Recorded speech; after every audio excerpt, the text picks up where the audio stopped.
Bre, koji ti je? Ti bi mogao danas da mi budeš prvi.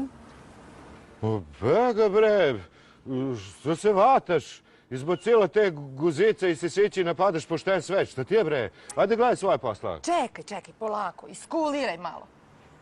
Ja sam Žizela, a ti? Ja sam Živore. Ja, Živorade, kako ja vidim, ti i ja ćemo se jako lepo slagati.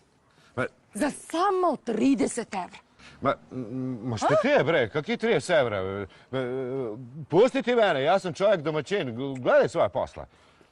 Pa daj, Živorade, pa sa samo 30 evra sve radim.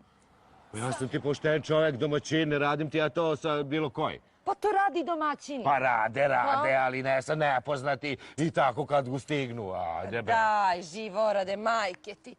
Koliko ja vidim, ti bi mene ovde sravnio sa zemljom.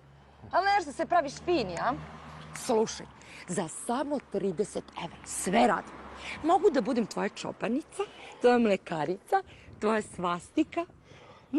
Šta kažeš? Ajde. More bege, bre, čovečinski ti kažem, gledaj svoje posla. Šta ti je? Pa nisi valjda piroćanac. Ko bre, piroćanac? Ja? Ja sam ti izmišljanovac, kaki piroćanac? Odlično, kao poručeno. Ja ti kažem da ćemo ti i ja danas biti zajedno i da ćemo se lepo zadovoljiti. Poslednji put ti kažem, po čovečinski, da me se maneš. Ja sam čovjek domaćin i to ne radim. Ajde. Ajde, šta ti je? Šta si se uzjagunio?